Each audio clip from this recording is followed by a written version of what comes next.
আমার প্রিয় ও স্নেহের 2026 সালের নতুন বছরের অষ্টম শ্রেণীর ছাত্রছাত্রী বন্ধুরা, আশা করি তোমার সবাই ভালো আছো। আজ আমরা যে বিষয়টি নিয়ে আলোচনা করব অষ্টম শ্রেণীর ফার্স্ট ইউনিট টেস্ট অর্থাৎ প্রথম পর্যায়ক্রমিক মূল্যায়নের ইতিহাসের কোশ্চেন পেপার নিয়ে। দেখো সরাসরি স্ক্রিনে তোমরা অষ্টম শ্রেণীর ইতিহাসের কোশ্চেনটা দেখতে পাচ্ছ। ফুল মার্কস তোমাদের রয়েছে 30, সময় তোমাদের রয়েছে 1 ঘন্টা। একে দাগে রয়েছে সঠিক উত্তরটি বেছে নিয়ে লেখো যে কোনো 8টি প্রশ্নের, মানে 1 করে 1 × 8 = 8। প্রথম, মুঘল সম্রাট ঔরঙ্গজেব মারা যান উত্তর হবে 1707 খ্রিস্টাব্দে। পরের প্রশ্ন, সিরাজউদ্দৌলা কলকাতা আক্রমণ ও দখল করেন 1756 খ্রিস্টাব্দের 20 জুন। অন্ধকূপোত্তার প্রচারক হলেন হলওয়েল। শব্দবিপ্লব নীতির প্রবর্তক ছিলেন ডালহৌসি। অধীনমূলক মিত্রতা নীতি সর্বপ্রথম গ্রহণ করেছিলেন হায়দ্রাবাদের নিজাম। রেগুলেটিং অ্যাক্ট পাশ হয়েছিল 1773 খ্রিস্টাব্দে। চিরস্থায়ী বন্দোবস্ত চালু হয়েছিল 1793 খ্রিস্টাব্দে। বাংলার নদীপথগুলি জরিপ করেছিলেন জেমস রেনেল। শীতকালে মাদ্রাজ প্রেসিডেন্সির প্রশাসনিক কেন্দ্র ছিল মাদ্রাজ। 76-এর মন্বন্তরের সময় বাংলার গভর্নর ছিলেন ওয়ারেন হেস্টিংস। হিন্দু কলেজ প্রতিষ্ঠা করেছিলেন ডেভিড হেয়ার। শীতকালে মাদ্রাজ প্রেসিডেন্সির রাজধানী ছিল উত্তর হবে ওটকামুন্দ।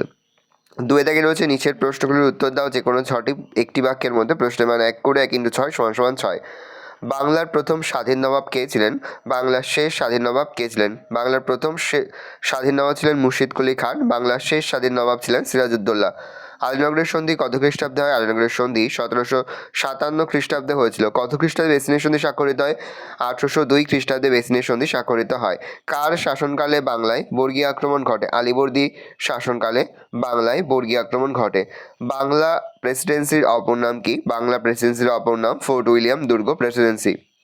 কোন অ্যাক্ট অনুসারে গভর্নর জেনারেলের পদটি সৃষ্টি করা হয়? রেগুলেটিং অ্যাক্ট অনুসারে গভর্নর জেনারেলের পদটি সৃষ্টি করা হয়। বাংলায় কে ইজারাদারি ব্যবস্থা চালু করে? লর্ড ওয়ারেন হেস্টিংস বাংলায় ইজারাদারি ব্যবস্থা চালু করেন। কত খ্রিস্টাব্দে এশিয়াটিক সোসাইটি প্রতিষ্ঠিত হয়? 1784 খ্রিস্টাব্দে এশিয়াটিক সোসাইটি প্রতিষ্ঠিত হয়। পানিপথের যুদ্ধ কবে কাদের মধ্যে হয়? 1757 খ্রিস্টাব্দে 23 জুন ইংরেজ ইস্ট ইন্ডিয়া কোম্পানি ও বাংলার নবাব সিরাজউদ্দৌলার মধ্যে পলাশী যুদ্ধ হয়েছিল। শ্রীরঙ্গপত্তমের সন্ধি কবে কাদের মধ্যে হয়?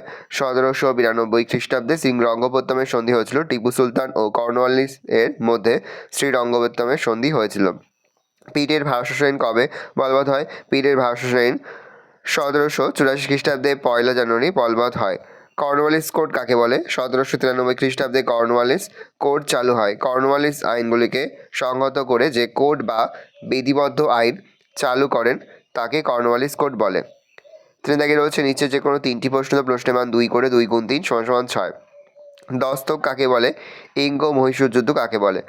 1717 খ্রিস্টাব্দে ফারুক শাহ ইংরেজদের বাৎসরিক 3000 টাকা শুল্কের বিনিময়ে বাংলায় বিনা শুল্কে বাণিজ্যের অধিকার প্রদান করেন।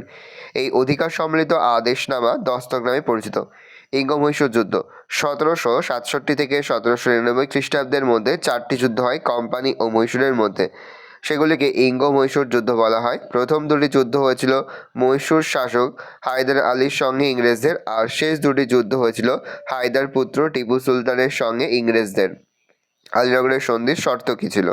1757 খ্রিস্টাব্দের 9 ফেব্রুয়ারি বাংলার নবাব সিরাজউদ্দৌলা ও ব্রিটিশ ইস্ট ইন্ডিয়া কোম্পানির মধ্যে আলীনগরের সন্ধি স্বাক্ষরিত হয়েছিল। আলীনগরের সন্ধির শর্ত অনুযায়ী ঠিক হয় যে 1 কলকাতায় ইংরেজ কোম্পানির দুর্গ নির্মাণের নবাব বাধা দেবেন না। 2 কোম্পানির বিনা শুল্কে বাণিজ্যের অধিকার নবাব মেনে নেবে। 3 কলকাতা আক্রমণের ফলে কোম্পানির যে আর্থিক ক্ষয়ক্ষতি হয়েছিল নবাব তার ক্ষতিপূরণ দেবে। এবং 3 কোম্পানি কলকাতায় নিজের টাকশাল গঠন অর্থাৎ নিজস্ব মুদ্রা প্রবর্তনের অধিকার পাবে। নেক্সট, পলাশী লুণ্ঠন কাকে বলে? পলাশী যুদ্ধের পর ইংরেজ কোম্পানি বাংলার নতুন নবাব মির্জাফরের কাছ থেকে প্রায় 3 কোটি টাকা সম্পদ আদায় করেছিল। এছাড়া কোম্পানির উচ্চপদস্থ কর্মচারী সহ রবার্ট ক্লাইভ মির্জাফরের কাছ থেকে ব্যক্তিগতভাবেও প্রচুর সম্পদ পেয়েছিলেন। কোম্পানির তরফে এই অর্থ আত্মসাৎকে বলা হয় পলাশী লুণ্ঠন। টিকা লেখো 76-এর মন্বন্তর। 18 শতকের মধ্যভাগে বাংলায় আর্থসামাজিক ক্ষেত্রে এক নেতিবাচক ঘটনা ছিল 76-এর মন্বন্তর। 1770 খ্রিস্টাব্দে তথা 1176 বঙ্গাব্দে বাংলায় 76-এর মন্বন্তর ঘটে। প্রেক্ষাপট: 1765 খ্রিস্টাব্দে দেওয়ানি লাভের পর 1772 খ্রিস্টাব্দ পর্যন্ত বাংলায় দ্বৈত শাসন চলেছিল। এই সময়কালে ব্রিটিশ ইস্ট ইন্ডিয়া কোম্পানির একমাত্র লক্ষ্য ছিল যত বেশি সম্ভব রাজস্ব আদায় করা। ছিয়াত্তরের মন্বন্তরে পরিণতি হিসেবে বাংলায় ভয়ানক দুর্ভিক্ষ দেখা দিয়েছিল। ঠিকমতো বর্ষা ও জলসেচের অভাবে কৃষিকাজ নষ্ট হয়েছিল। অভাবের তাড়নায় কৃষকরা গরু মহিষ কৃষি যন্ত্রপাতি এমনকি পুত্র কন্যাদের বিক্রি করে দিতে বাধ্য হয়। দেওয়ানি বলতে কি বোঝো? 1765 খ্রিস্টাব্দে মুঘল সম্রাট দ্বিতীয় শাহ আলম ইংরেজ ইস্ট ইন্ডিয়া কোম্পানিকে বার্ষিক 26 লক্ষ টাকা খাজনা প্রদানের শর্তে বাংলা, বিহার, উড়িষ্যা রাজস্ব আদায়ের অধিকার ইংরেজদের দান করেন। নবাবের এই ঘোষণার ফলে বাংলা সুবার দেওয়ানি ইংরেজরা লাভ করেছিল। টিকালেখ উডের প্রতিবেদন। 1854 খ্রিস্টাব্দে জুলাই মাসে বোর্ড অফ কন্ট্রোলের সভাপতি চার্লস উড শিক্ষা সংক্রান্ত একটি প্রতিবেদন পেশ করেন, যা উডস ডেসপ্যাচ নামে পরিচিত। এই ডেসপ্যাচের মাধ্যমে ঔপনিবেশিক সরকারকে প্রাথমিক থেকে বিদ্যালয় স্তর পর্যন্ত একটি সুগঠিত শিক্ষা কাঠামো গড়ে তোলার পরামর্শ দেওয়া হয়। এই প্রতিবেদনের সুপারিশে কলকাতা, বোম্বাই ও মাদ্রাজে 3টি বিশ্ববিদ্যালয় গড়ে ওঠে। মেকলে মিনিট কি? পিটের আইনে কি বলা হয়েছিল? লর্ড বেন্টিংয়ের শিক্ষা সচিব লর্ড মেকলে 1835 খ্রিস্টাব্দের 2রা ফেব্রুয়ারি এদেশে শিক্ষা সংক্রান্ত একটি সুপারিশ সম্বলিত প্রতিবেদন সরকারের কাছে পেশ করেন, যা মেকলে মিনিট নামে পরিচিত। প্রাচ্য বাস্তববাদী কারা? ভারতে প্রাচ্য শিক্ষাদানের রীতিকে কেন্দ্র করে কমিটি অফ পাবলিক ইনস্ট্রাকশন দলে ভাগ হয়ে যায়। একদল প্রাচ্যবিদদের শিক্ষাদানের মত দেন, তারা প্রাচ্যবাদী বা ওরিয়েন্টালিস্ট নামে পরিচিত। এদের মধ্যে উল্লেখযোগ্য হলেন H.T. প্রিন্সেপ, কোলব্রুক, উইলসন প্রমুখ। আবার একদল পাশ্চাত্য রীতি মেনে শিক্ষাদানের সপক্ষে মত প্রকাশ করেন। এরা পাশ্চাত্যবাদী বা অ্যাংলিসিস্ট নামে পরিচিত। এই দলের সমর্থক ছিলেন আলেকজান্ডার ডাফ, সান্ডার্স প্রমুখ। চারটা কি রয়েছে? নিচের যে কোনো দুটি প্রশ্নের উত্তর দাও। প্রশ্নের মান 5 করে 5 গুণ 2 = 10। পলাশী যুদ্ধের কারণ ও ফলাফল আলোচনা করো। পলাশী যুদ্ধ ছিল বাংলার শেষ স্বাধীন নবাব সিরাজউদ্দৌলা এবং ব্রিটিশ ইস্ট ইন্ডিয়া কোম্পানির মধ্যে 1757 সালের 23শে জুন সংঘটিত একটি যুদ্ধ, যেখানে সিরাজউদ্দৌলার পরাজয় ঘটে এবং ভারতে ব্রিটিশ শাসনের সূচনা হয়। পলাশী যুদ্ধের কারণ: এক, রাজনৈতিক ও বাণিজ্যিক ক্ষমতা বিস্তার। ব্রিটিশ ইস্ট ইন্ডিয়া কোম্পানি তাদের বাণিজ্যিক ক্ষমতা আরও বাড়াতে এবং রাজনৈতিকভাবে শক্তিশালী হতে চেয়েছিলেন, যা বাংলার নবাবদের সাথে তাদের বিরোধের কারণ ছিল। 2, নবাবের সঙ্গে মতানৈক্য। সিরাজউদ্দৌলার সিংহাসনে বসার পর ইংরেজদের সঙ্গে তার মতানৈক্য দেখা দেয়, যার মধ্যে কোম্পানির বাণিজ্য সংক্রান্ত অধিকার, দুর্গ নির্মাণ এবং সৈন্য রাখার অনুমতি নিয়ে মতবিরোধ ছিল। 3, প্রথাগত নিয়ম অনুযায়ী উপঢৌকন না পাঠানো। সিংহাসনে বসার পর ইংরেজরা প্রথাগত নিয়ম অনুযায়ী সিরাজউদ্দৌলাকে কোনো উপঢৌকন পাঠায়নি, যা সিরাজকে তাদের প্রতি আরও বেশি অসন্তুষ্ট করে তোলে। বিশ্বাসঘাতকতা। নবাবের সেনাপতি মির্জাফর রায় দুর্লভ ও ফরাসি মিত্রদের সঙ্গে ষড়যন্ত্রে লিপ্ত ছিলেন, যা সিরাজউদ্দৌলার পরাজয়ের অন্যতম কারণ ছিল। নেক্সট, পলাশী যুদ্ধের ফলাফল। 1, সিরাজউদ্দৌলার পরাজয় ও ক্ষমতাচ্যুতি।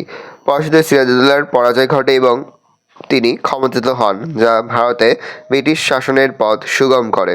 2, ভারতে ব্রিটিশ শাসনের সূচনা।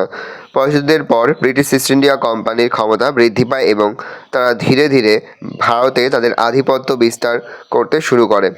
3, বাংলায় অর্থনীতি ও সমাজের ওপর প্রভাব।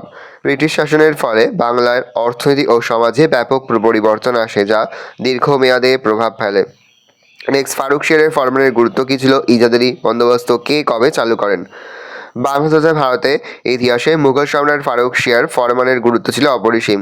ফারুক শিয়ার প্রদত্ত ফরমানের মাধ্যমে ব্রিটিশ ইস্ট ইন্ডিয়া কোম্পানির দস্তলাভ বাংলার বাণিজ্য ক্ষেত্রে কিছু গুরুত্বপূর্ণ পরিবর্তন আনে, যেমন: 1, ইংরেজ ও নবাব সম্পর্কে অবনতি। ফারুক শিয়ারের ফরমানকে কাজে লাগিয়ে কোম্পানির কর্মচারীরা নিজেদের ব্যক্তিগত বাণিজ্যের দস্তক প্রথার অপব্যবহার শুরু করে, ফলে নবাব মুর্শিদ কুলি খান ও তার পরবর্তী বাংলা নবাবদের সঙ্গে ইংরেজদের সম্পর্কের অবনতি ঘটে। 2, বাণিজ্যিক অধিকার এর আইনগত স্বীকৃতি। ফারুক শিয়ারের ফরমান লাভের পর ভারতে ইস্ট ইন্ডিয়া কোম্পানি বাণিজ্য আইনগত স্বীকৃতি লাভ করে। 3, কোম্পানির সুবিধা লাভ। দস্তকের সুযোগে নিয়ে ব্রিটিশ ইস্ট ইন্ডিয়া কোম্পানি বাংলার বাণিজ্যিক প্রতিযোগিতার অন্যান্য ইউরোপীয় ও ভারতীয় বণিক কোম্পানিগুলির তুলনায় অনেক বেশি সুবিধা পায় এবং ক্ষমতা ও মর্যাদা ভোগ করে। তাই ডক্টর সুকুমার ভট্টাচার্য ফারুক শিয়ারের ফরমানকে বাংলায় ব্রিটিশ বাণিজ্যের মহাসনদ বা ম্যাগনা কার্টা বলে উল্লেখ করেছেন।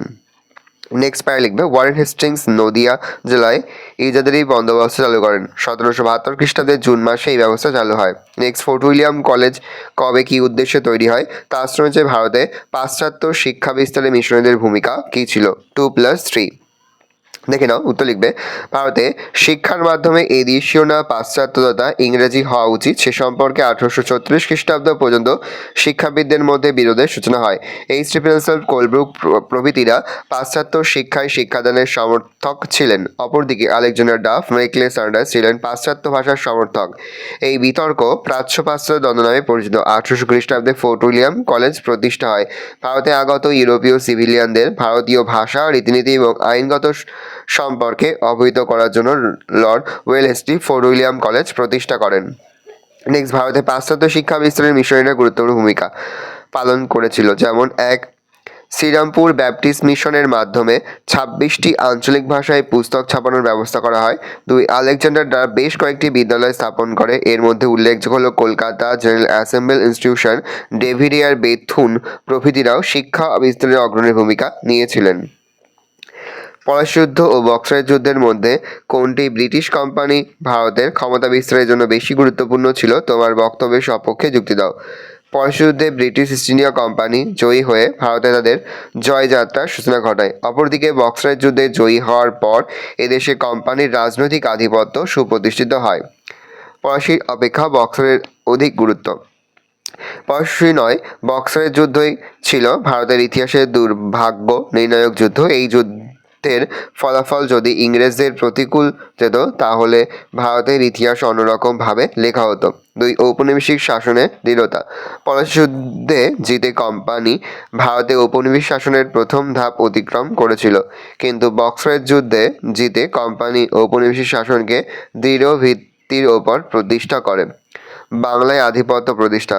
পলাশী যুদ্ধে জিতে বাংলায় ইংরেজ কোম্পানির জয়যাত্রা সূচনা ঘটে, কিন্তু বক্সারের যুদ্ধে জয়লাভের পর ব্রিটিশ শক্তিকে বাধা দেওয়ার মতো আর কোনো শাসক রইল না, ফলে বাংলায় কোম্পানির আধিপত্য প্রতিষ্ঠার পথ নিষ্কণ্টক হয়।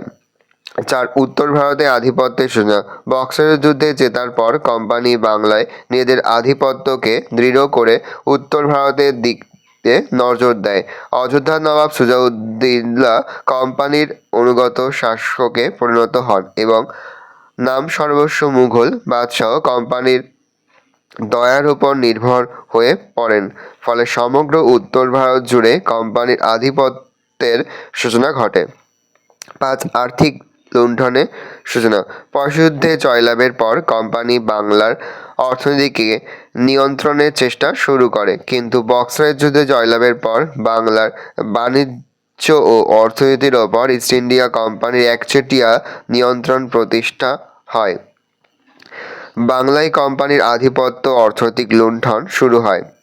নেক্সট ভারতে কোম্পানির আমলে পুলিশ ব্যবস্থা সম্পর্কে কী জানা যায় তা লেখো। তার হচ্ছে পাশ্চাত্য শিক্ষা বিস্তারে উডের ডেসপ্যাচের গুরুত্ব উল্লেখ করো। 3+2 দেখে নাও, আমি স্ক্রল ডাউন করছি, অবশ্যই কিন্তু এই প্রশ্নের উত্তর তোমাদের খাতে নোট ডাউন করে তোমরা কিন্তু মুখস্থ করে ফেলবে। পয়েন্ট করে পুলিশি ব্যবস্থা। 1 দিয়ে নতুন রূপে গঠনের উদ্যোগ। 2 ইংরেজ ম্যাজিস্ট্রেটদের নিয়োগ।